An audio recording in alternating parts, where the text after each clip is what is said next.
Wapenzi watazamaji wetu wa VOP Online TV, leo tumepata bahati ya kualikwa na kufanya mahojiano na Mheshimiwa Jaji Mkuu wa Zanzibar. Huyu ndo mkuu wa mahakama hapa Zanzibar, Mheshimiwa Khamis Ramadhan Abdallah Shaaban, na mazungumzo yetu hasa yanahusu utekelezaji wa dhana ya mahakama mtandao, utekelezaji ambao umeanza rasmi Julai mosi mwaka huu. Kwa hivyo karibuni, mufuatane nasi, karibuni sana. Mahakama ya mtandao sio dhana ngeni serikalini. Serikali sasa hivi inaendesha mambo yake kwa kutumia mtandao. Sehemu mbalimbali tunapotembelea katika maofisi ya serikali, basi mtandao ndio umeshika kasi kwa wakati huu. Ukienda katika sehemu za mapato, kulipa mapato, basi unalipia mtandao kwa njia ya mtandao.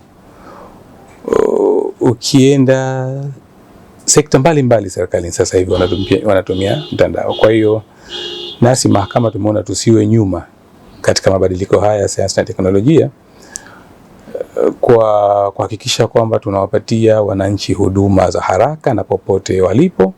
Basi tumeiunga mkono serikali kwa kuanzisha hii mahakama mtandao. Maana yake nini? Maana yake mahakama mtandao, mwananchi popote alipo hata kuwa na haja ya kuja mahakamani kufungua shauri lake.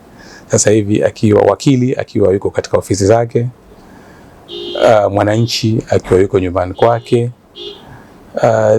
ofisi ya mkurugenzi wa mashtaka wakiwa wako ofisini kwao, ofisi ya mwanasheria mkuu wakiwa wapo ofisini kwao, wafungwa wakiwa wako katika magereza yao, au wanaita wanafunzi wakiwa magerezani kwao, basi hao wote wanaweza kuifikia mahakama kwa njia ya mtandao. Kwa hiyo tumetanua ule wigo wa access to justice kufikia mahakama.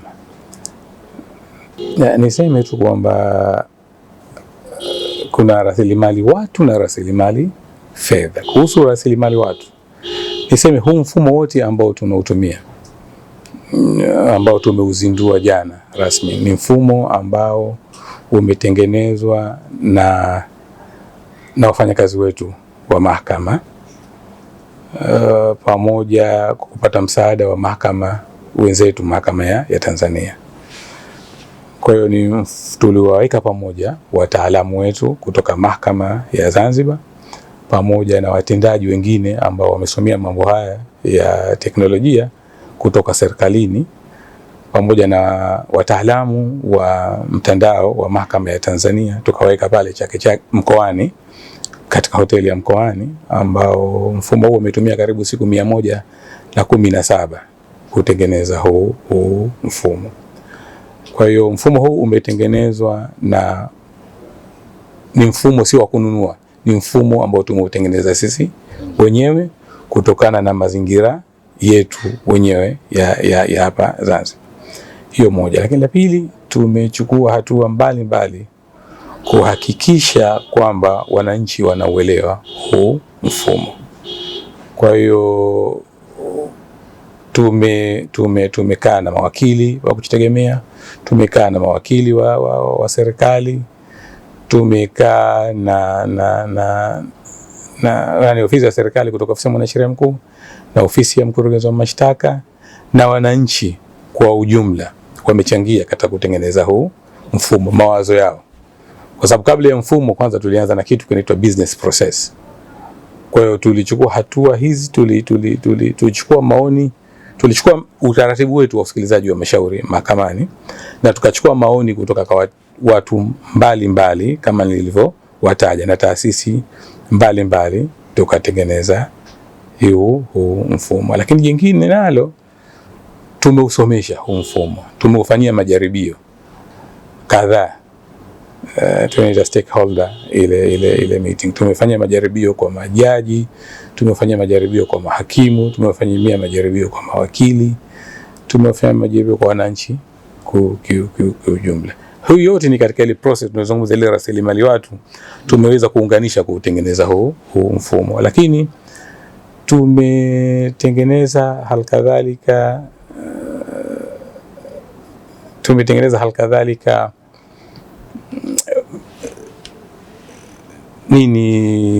vioski, tumetengeneza sehemu za usaidizi vile vile. Kwa hiyo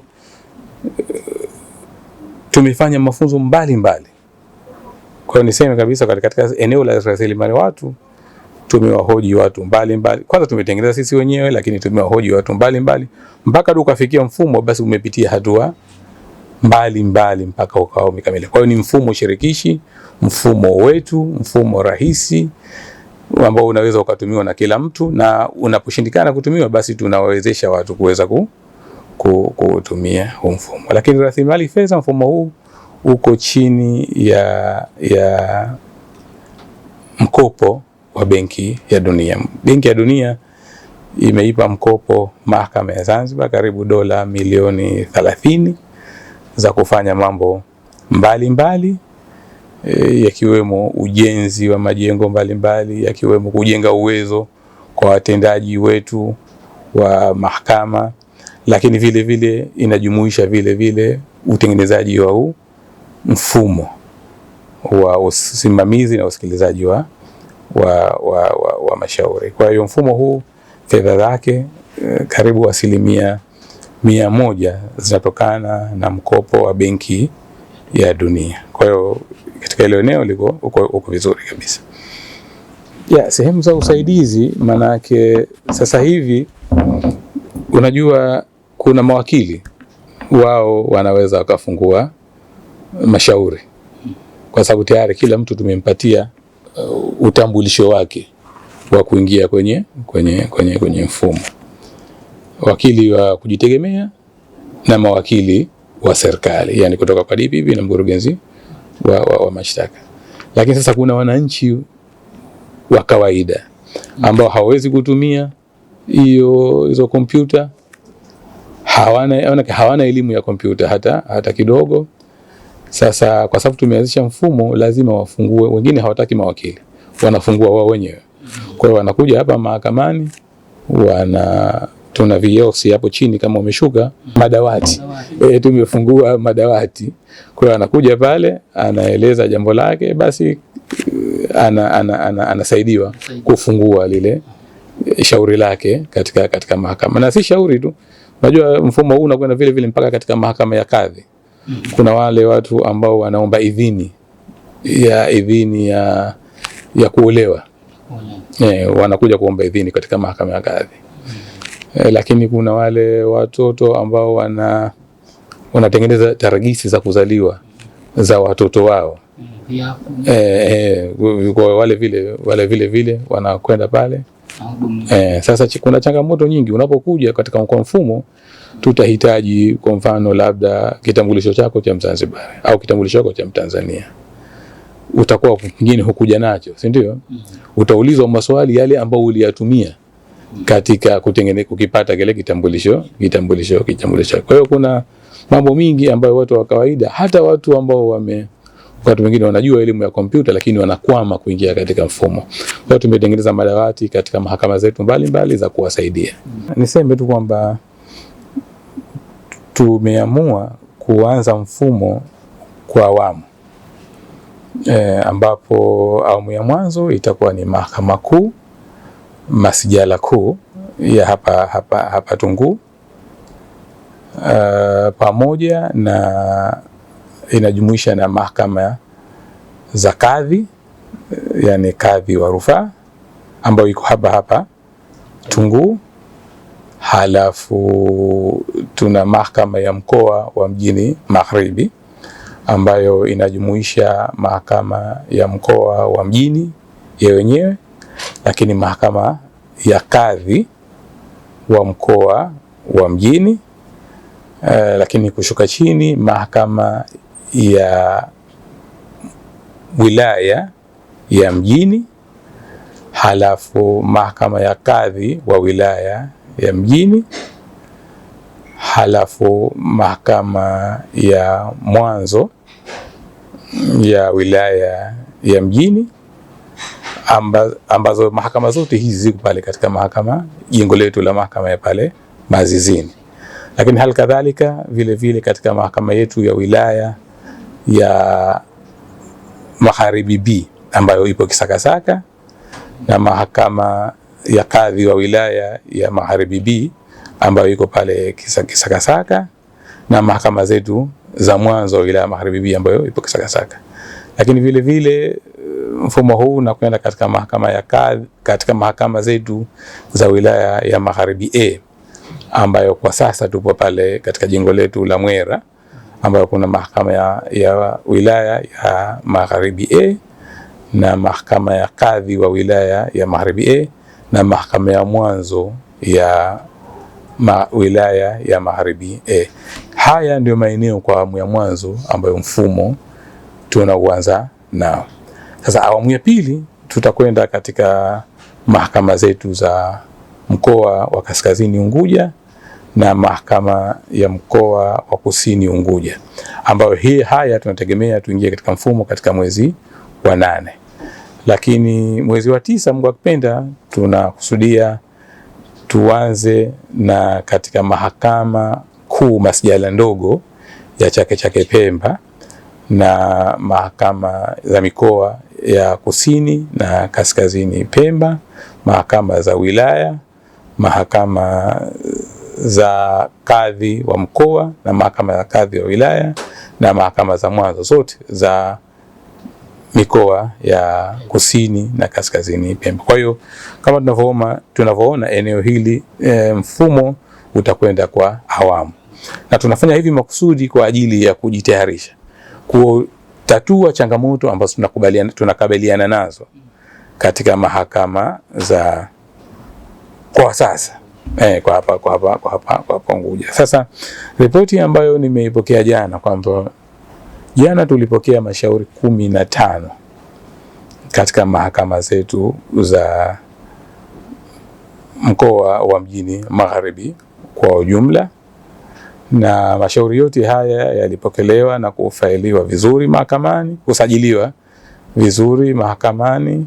Kulikuwa kuna changamoto ndogo ndogo, kwa mfano kama jinsia kwa sababu sasa hivi vile vile kuna huu mfumo unahusisha vile vile ulipaji wa malipo ya kesi kwa njia ya mashauri kwa njia ya mtandao vile vile. Kwa hiyo kuna changamoto kidogo katika hayo malipo, lakini yamerekebishwa, yamewekwa sawa, kwa hiyo wananchi wanaweza wakalipa bila ya mashaka yoyote. Tulikuwa kuna changamoto ya hawa wananchi ambao wanakwenda kuomba idhini za ndoa na tarigisi, vyeti vya kuzaliwa watoto wao. Baadhi ya taarifa za wengine walikuwa hawana taarifa za kutosha. Kwa hiyo nalo hili limerekebishwa na tumekuliweka sawa. Hili nimewambia kabisa kwamba tutengeneze mahitaji ili mwananchi anapokuja mahakamani ajue ninapokwenda kuomba tarigisi ya kuzaliwa, basi nitahitaji mahakamani kujua hili na hili na hili na hili na hili na hili, na napokwenda idhini vile vile, napofungua shauri vile vile. Kwa hiyo tutatengeneza checklist mwananchi ajue kabla hajaja mahakamani, ili anapokuja basi anapoulizwa maswali na wasaidizi wetu aweze kuyajibu bila mashaka yoyote. Kwanza wananchi wasiogope. Kwa kweli hili ni jambo jipya, na awali lilikuwa linatuogopesha kuingia katika mfumo, na linatuogopesha bila kujua kwa nini linatuogopesha. Sasa jana tumeanza mfumo, kila kitu kimekwenda vizuri, wasaidizi wetu wanaanza kuzoea, wale ambao wanawasaidia wananchi pale, mahakimu kidogo wameona ile ladha ya kutumia mfumo. Kwa hili jambo wasiliogope. Hizi ni jitihada za kuhakikisha kwamba wananchi wanazifikia huduma za mahakama na mahakama inawafikia wananchi vizuri. Na niseme kabisa, huu mfumo hautakuwa kwa kusajili kesi tu, maana yake hata kusikiliza mashauri kwa njia ya mtandao. Kwa hiyo inawezekana kabisa kwamba mwananchi katika shauri lake la madai basi akawa yuko zake nyumbani, lakini tukamsikiliza kwa njia ya mtandao bila ya shida yoyote. Lakini hali kadhalika wanafunzi ambao wako magerezani, romandiza ambao wako magerezani, hakuwa tena na haja ya kuwaleta hapa mahakamani, wanaweza wakasikiliza wakiwa wako kule kule. Lakini mashahidi ambao wako nje ya nchi wanataka kutoa ushahidi wao mahakamani, au kama mtu amefungua shauri lake na anataka kusafiri, kwa hiyo ataweza kusafiri na tukamsikiliza bila ya shida yoyote. Na mfumo huu vile vile utakuwa, kwa sababu tunaleta mfumo kwa ajili ya kupanua wigo wetu na kuleta uwazi, vile vile wigo wa kuwafikia watu, uwazi na urahisi. Tutaweza kusikiliza, kuyapokea mashauri, kuyasikiliza, kufanya malipo pale ambapo panahitajika malipo kwa njia ya mtandao. Kwa hiyo tutaona kabisa kwamba wananchi wengi wataweza kuifikia mahakama kwa njia hii ya kutumia mifumo ya usimamizi na usikilizaji wa mashauri kwa njia ya mtandao. Kwa hiyo wasiogope wananchi, ni mfumo rahisi. Ni kama huko maeneo mengine ambayo watu walianza kuogopa, lakini sasa hivi imekuwa ndio njia rahisi sana. Kwa hiyo na huko mahakamani vile vile tutaweza. Kwa hiyo niseme tu, nianze na hili la pili la umeme. Tunahitajia tuwe na umeme wa uhakika katika zetu zote. Kwa hiyo kwa sasa katika hizi mahakama za Unguja tumeji-equip kwa sasa. Katika karibu mahakama zetu zote zina standby generators ambazo zinafanya kazi muda wote. Umeme ukizimika tu, basi standby generators zinafanya kazi kwa haraka. Kwa hiyo katika mahakama yetu ya hapa ya Mahakama Kuu Tunguu tuna standby generator. Katika jengo letu la Mazizini pale tuna standby generators. Katika jengo letu, majengo mengine ambayo tutaingia baadaye ya kusini na kaskazini, shafahamu, yote hayo yana standby generator. Na jengo letu la Kisakasaka kuna standby generator, na Mwera halikadhalika vile vile tunapeleka generator pale kubwa ya kisasa kwa ajili ya kuwa na umeme wa uhakika. Pemba tuna majengo yetu manne. Jengo letu la mahakama ya mkoa wa Kaskazini pale Kinyasini, ambalo tunategemea kuingia katika lile jengo katikati ya mwezi wa 8, kwa sababu mwezi wa 9 ndo tutaingia Pemba. Na jengo letu la mahakama ya wilaya pale Konde, na jengo letu la mahakama ya wilaya Mkoani. Haya yote tunategemea kuanza kufanya kazi katikati ya mwezi wa 8. Hatua za ujenzi zimefika karibu 95% kwa sasa. Kwa hiyo tumechelewesha makusudi ili kutoa nafasi kwanza ya kujirekebisha, lakini kutoa nafasi ya kuingia katika majengo mapya. Huko tunakokwenda tunaangalia uwezekano vile vile wa kuwa na njia nyingine mbadala, yani kuwa na sola katika majengo yetu. Kwa hiyo tumejipanga vizuri katika maeneo haya. Katika suala la internet katika majengo yetu mengi kwanza tuna mkonga wa taifa ambao tunautumia katika majengo yetu yote, lakini katika yale majengo ambayo mkonga wa taifa haujafika, majengo yetu makongwe, basi tunatumia mitandao ya Tigo na wanatumia mtandao wa Yas. Mtandao wa Yas na Zanlink katika kutoa huduma. Na niseme tu zaidi, basi jafahamu, karibu watendaji wetu wote tumewapatia kompyuta mpakato. Karibu mahakimu, makadhi, nyingine tumetoa kwa mawakili wa kujitegemea, tumetoa kwa DPP, tumetoa kwa mwanasheria mkuu wa serikali. Tuna benki, tumenunua vitendea kazi vya kutosha vya kisasa niseme, kwa ajili ya kurahisisha mfumo kufanya kazi zake vizuri. Kabisa. Nizungumze tu kwamba wananchi wamekuwa wakilalamikia mahakama kwa kipindi kirefu sana. Kwa hiyo mahakama mtandao imekuja kuondosha malalamiko ya wananchi. Kwanza, kuhakikisha kwamba mashauri yanasikilizwa na kutolewa maamuzi kwa haraka na kwa uweledi mkubwa sana. Lakini la pili, mfumo umekuja kuhakikisha kwamba wananchi wote wanafikiwa na huduma za mahakama, kwa sababu na hii itasaidia wananchi kufanya shughuli zao nyingine za kuwezesha kuwaongezea vipato baada ya kuja katika mahakama zetu na wakatumia muda mkubwa sana. Lakini vile vile malalamiko ya wananchi ya kuchelewa kupata kumbukumbu za kesi, hali kadhalika nayo zitaondoka kwa kiasi kikubwa sana, kwa sababu sasa hivi kila kitu kinafanywa katika mfumo. Kwa hiyo ni rahisi sasa hivi. Sasa hivi vile vile utasaidia kwamba kuona kwamba kila kitu kinaonekana kwa uwazi. Kwa hiyo wasiogope wananchi,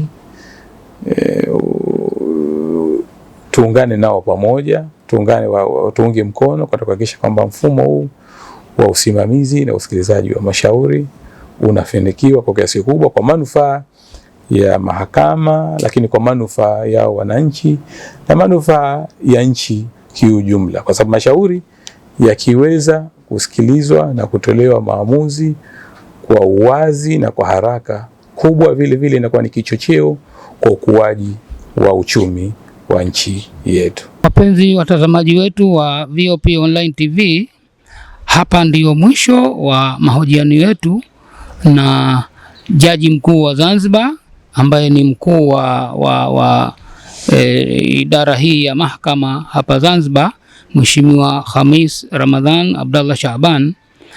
Mahojiano ambayo ya msimulizi mliyekuwa mkimsikia ni mimi Jabir Idrisa. Karibuni VOP Online TV kwa mara nyingine. Asanteni sana. Tembelea YouTube channel yetu VOP Online TV kwa habari moto moto. Subscribe kisha bonyeza alama ya kengele ili kuwa wa kwanza kupata taarifa zetu. Usisahau kulike, kucomment na kushare. VOP Online TV.